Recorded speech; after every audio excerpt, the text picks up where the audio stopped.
You chat clean that he had my back, then boy couldn't name me a time and day. I got bros who's back, whatever the situation, give me time and place. I've been working on trusting again, don't know but the time it takes. Salut la team Sorare, j'espère que vous allez bien. C'est la reprise des projections de galerie et cette fois-ci, ça sera avec l'ami Vince FCL, encore un supporter du FC Lorient.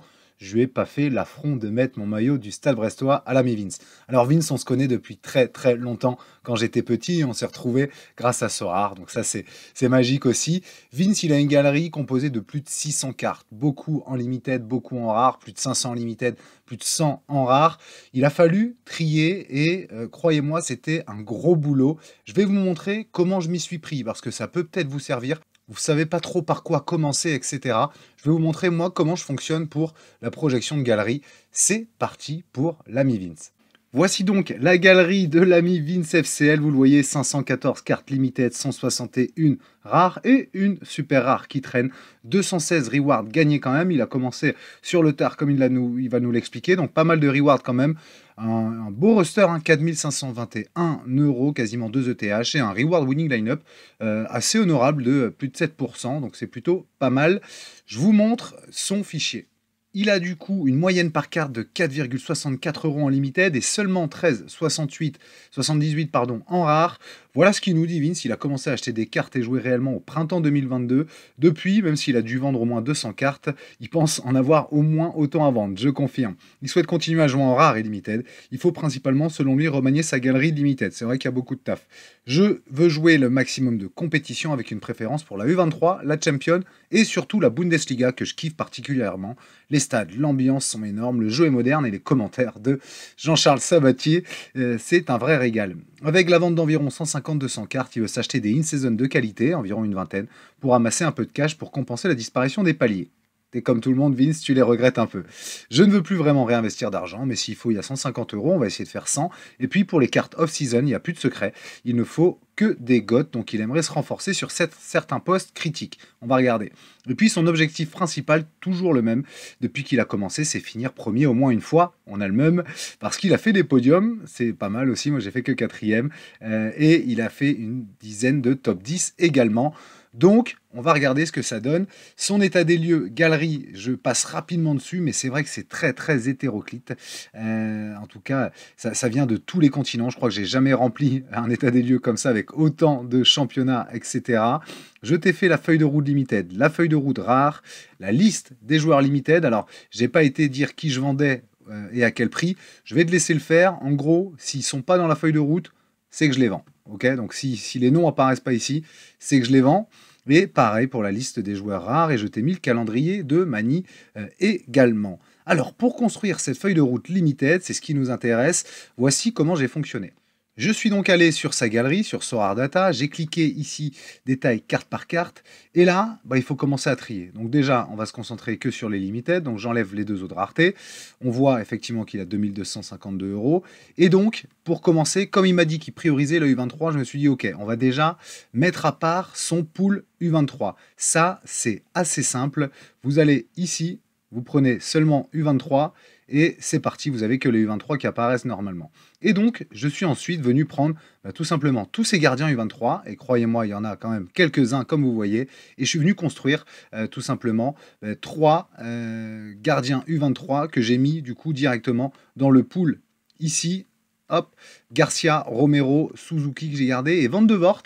Situation, je ne sais pas s'il va finir par prendre la place à Leipzig, je pense, mais je l'ai mis du coup en backup. Mais j'ai gardé ces 3 gardiens. Attention à Joan Garcia, amené certainement à partir numéro 2 à Arsenal aussi.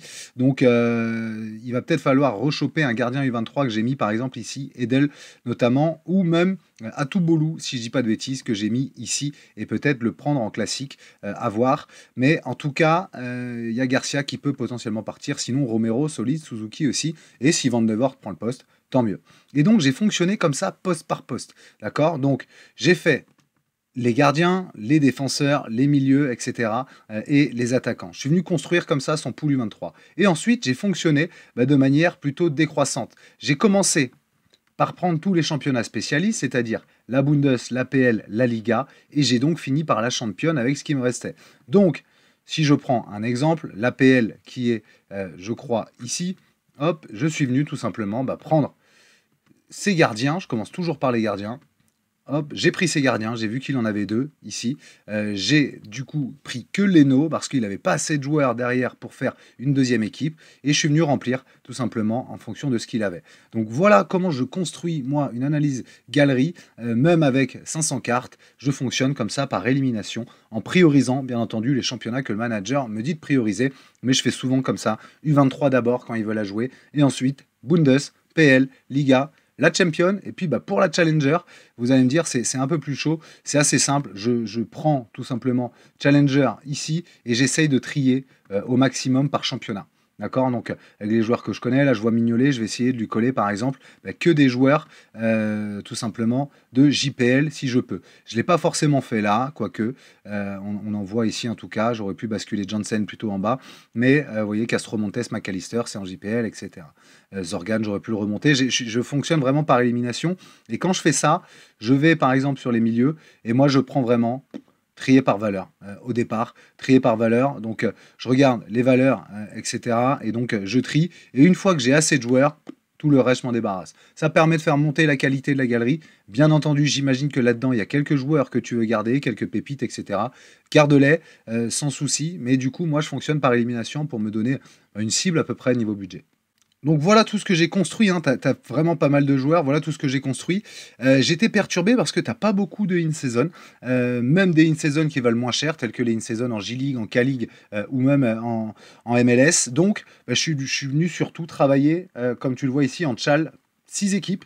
Ok, idem en contender, 6 équipes, et j'ai surtout accentué sur les in-season avec bien entendu le budget qui se dégageait. Le budget qui se dégageait, c'est simple, j'ai rempli tous les joueurs à chaque coup, combien ils coûtaient, etc. J'avais 682 € de budget. J'ai volontairement enlevé 10%. Si tu trades, s'il y a les 5% de frais SORAR, etc. Mais tu vois, si tu vends tout le reste, et je sais que tu le feras pas, généralement on garde quand même quelques joueurs, tu arrives à 682 €. Moi, du coup, j'ai dépensé réellement que 400. Ça te permet comme ça, dans un premier temps, de savoir quoi prioriser dans tes recrutements. Et j'espère du coup te donner des bons conseils. Je vais zoomer sur quelques joueurs parce qu'il y en a certains que j'ai pris également. Déjà, en Ligue 1, je ne vais pas zoomer dessus, mais Balogun, j'ai vu que tu avais Mbolo, tu as un gros Stag Monaco, j'ai vu que tu avais Majeki qui était blessé et que tu n'avais pas Con. Donc c'est pour ça aussi.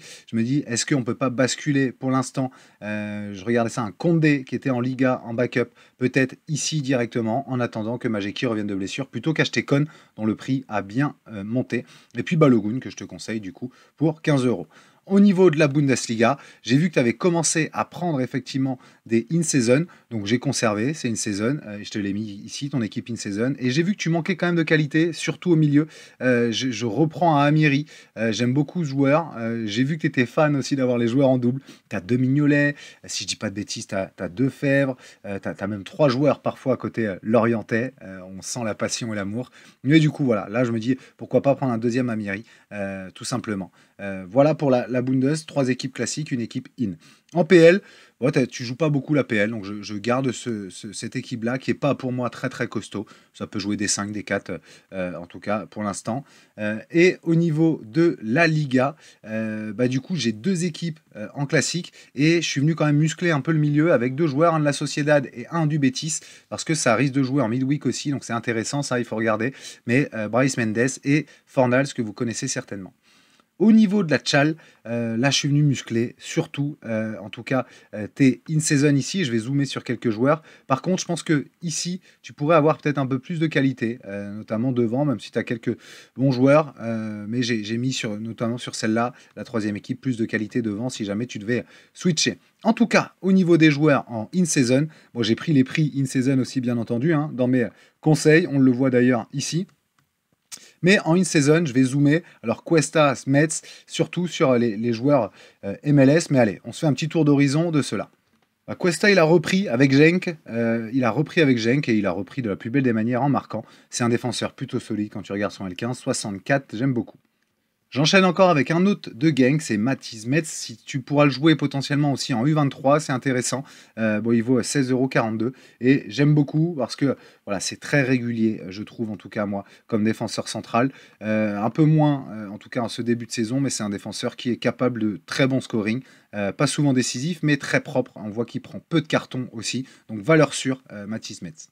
Troisième de Genk, mais que tu connais, là plutôt en attaquant. U23 aussi, c'est pour ça que j'aime bien. Rocco Daré, quasiment 20 € aussi. Et puis c'est un attaquant qui devrait marquer des buts cette saison. On le voit, il en a déjà mis 4. Et j'ai pris de Solis aussi, U23 également pendant 2 ans encore. Alors lui, il a mal lancé sa saison, mais c'est un attaquant qui devrait, je l'espère, avoir un peu plus de temps de jeu et surtout de confiance pour venir marquer des buts côté Bruges, qui devrait, je pense, prochainement accélérer dans le championnat, en tout cas pour le club de Bruges, qui pour moi a un effectif de ouf. On arrive côté MLS avec Franco Escobar, que moi j'ai pris pour l'occasion. Alors je l'ai pris, on le voit ici, hein, je l'ai pris vraiment à 1,85 €, en tout cas en in-season. Pourquoi? Parce que c'est un défenseur voilà, que j'aime bien, qui est capable de haut scoring. Et donc Houston a un match plutôt favorable, je trouve, contre Toronto. Voilà, je te conseille Franco Escobar, pas très cher en in-season. Autre joueur aussi assez régulier, c'est Sergi Palencia, côté Los Angeles FC. Et là, pareil, on est sur un joueur latéral aussi capable de très bon scoring. On reste à Los Angeles avec 2 milieux, Delgado et Puig. Delgado, c'est très costaud aussi dernièrement. Ça fait pas beaucoup de scores décisifs, mais par contre, le AA, c'est insane tout simplement pour 6 € en in-season.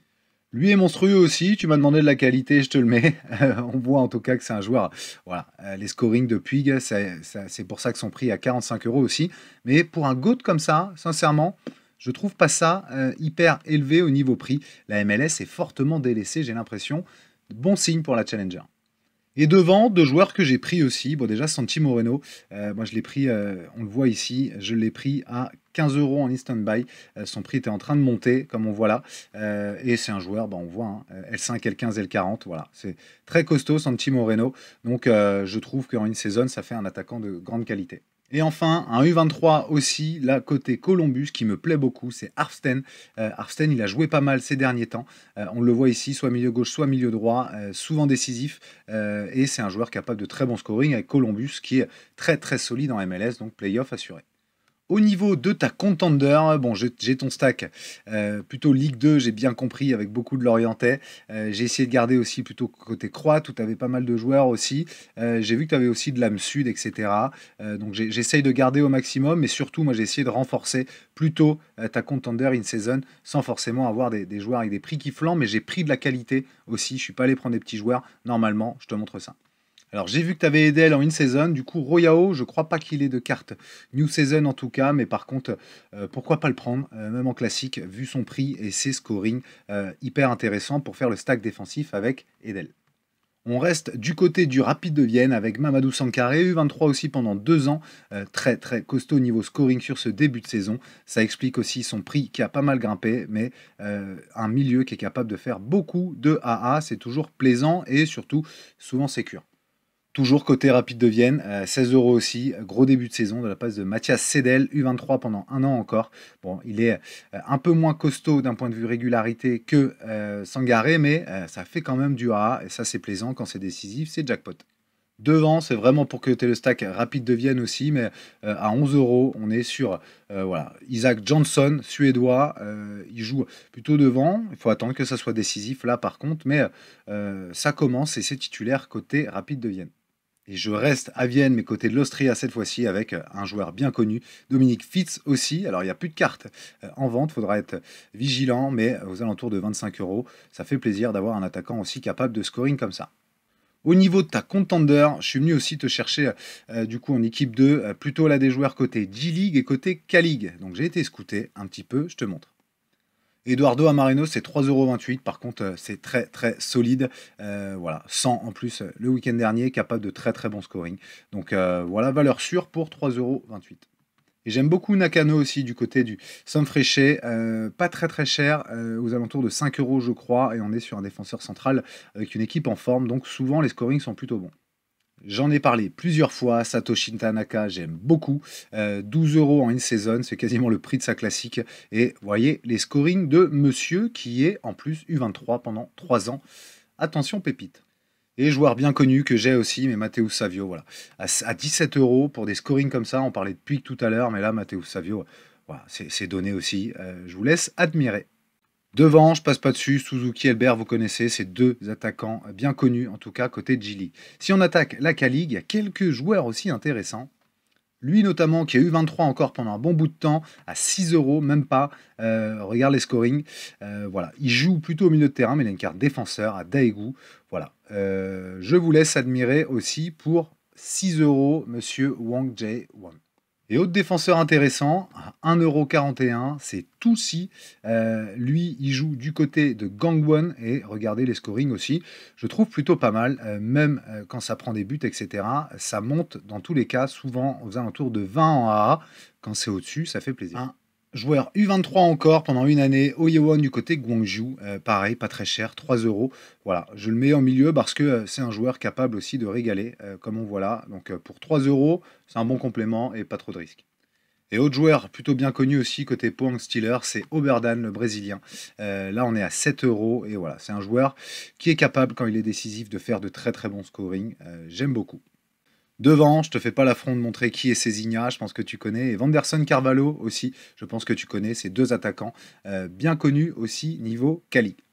Voilà du coup pour ton roster en tout cas limited. Ici, je t'ai pas fait l'affront d'aller chercher des joueurs, je t'ai vraiment mis en tout cas les budgets, j'ai renseigné, on est aux alentours de 6 € pour le défenseur et là 15 € pour 2 defs. En U23, je pense que ça se trouve. Je sais que tu aimes bien scouter aussi Vince, donc voilà, je te laisse. Comme je mets en bilan, compléter la U23, investir dans l'in-season contender plus challenger, mettre de la qualité aussi là où il en manque peut-être, et puis nécessite de vendre pas mal de joueurs, ajuster du coup au fur et à mesure de tes ventes, c'est ce que je suis en train de faire moi de mon côté. Donc au moins ça te permet de prioriser qui t'as recruté, dans quelle équipe, pour pouvoir monter justement toutes ces équipes avec un équivalent de 214 joueurs. Je sais que tu vas en garder quand même un petit paquet, donc on va se dire allez 300 joueurs, donc tu avais raison, il faut vendre un peu plus de 200 joueurs pour justement pouvoir te libérer un peu de budget et ajuster ton roster. J'ai quand même fait l'exercice en rare aussi, comme tu le vois. Je suis venu mettre aussi des joueurs. J'ai repris, c'est marrant, j'ai repris le même stack Challenger que je t'avais proposé pour voir le prix en in-season. Et vous voyez, on tombe là-dessus. Tu as beaucoup de doublons côté FC Lorient. Alors je sais que tu es fan, mais à un moment donné, il va peut-être falloir, Vince, d'une, faire le deuil de la Ligue 1, et puis surtout, à un moment donné, vendre aussi peut-être quelques joueurs, parce que tu as des ponceaux, je crois, en triple, si je ne dis pas de bêtises. Donc voilà, vendre un peu, et puis il y a le gardien de Lorient, Dupé aussi, qui va arriver, donc ça te permet d'avoir ton stack en contender ici. Et donc je t'ai monté une équipe in-season quand même en rare, je la trouve très rentable, cette Challenger in-season en rare, donc ça te donnerait voilà, ça comme budget, avec vraiment là des joueurs costauds, parce que je te les ai présentés. Et un joueur, Mechele, tu connais, mais un autre joueur que j'aime bien, que je trouve pas trop cher en rare, moins de 30 € je crois, c'est Bates. Du Standard de Liège à 35 €. Et voyez, David Bates, il fait un début de saison très très costaud, tout comme le Standard d'ailleurs. Mais voilà, son scoring est plutôt intéressant. S'il reste sur cette tendance, ça peut régaler, bien entendu, en Challenger. Et sinon, pour le reste, si je te montre, tu as un budget du coup, avec tous les joueurs que tu as en rare qui traînent, etc., de 959 €. Moi, dans ce que j'ai rentré, je suis aux alentours de 700 ici, ça te laisse la marge de manœuvre. Mais comme toujours, il va falloir que tu vendes aussi au fur et à mesure. Muscler la chal et renforcer la contender, jouer une in-season, pour interrogation. Tu peux même, avec le budget, si tu vends vraiment tout, avoir une ou deux équipes avec un budget de 600 € selon les ventes. Donc voilà ce que je te mets pour ta rare, mais effectivement, bien focus limited aussi, où tu as pas mal d'ajustements à faire. Bon, j'espère, Vince, déjà que ça te plaît, que c'est conforme aussi à tes attentes. Moi, ça m'a permis de découvrir quelques joueurs. Je les ai achetés, tu vois, donc en toute franchise, je t'ai proposé des joueurs auxquels je crois. À toi, bien entendu, de te faire ton propre avis, comme toujours. À vous aussi, de construire peut-être votre projection de galerie comme ça. J'espère que l'explication de la méthode, de comment je fonctionnais, peut vous aider aussi pour remplir ce fichier que j'avais partagé dans ma vidéo avant de partir en vacances. Donc, n'hésitez pas à reprendre la trame et peut-être aussi vous, faire l'exercice vous-même. Je suis bien placé pour vous le dire, c'est jamais évident de faire sa galerie, je confirme. Ça fait un petit moment que je traîne sur la mienne, en tout cas, parce que on a des joueurs de cœur, c'est dur de s'en séparer, et puis on va pas se le cacher. Quand on regarde les prix à la vente aussi, ça fait mal au cœur, donc on préfère peut-être temporiser. C'est ce que je fais. Donc on verra ce que ça peut donner courant fin août et surtout courant septembre. Je pense être prêt plutôt début octobre, si jamais je vois que les prix et que je profite aussi des prix qui remontent de temps en temps sur certains joueurs. On se dit à très vite, la team. Prochaine projection de galerie, celle de 0 à Hero. Là, on va quand même changer de registre parce qu'on est sur une galerie à moins de 200, je crois, ou aux alentours de 200 €. Donc, on va pouvoir rentrer dans le détail aussi, mais tout aussi intéressant. À très vite, la team. Ciao.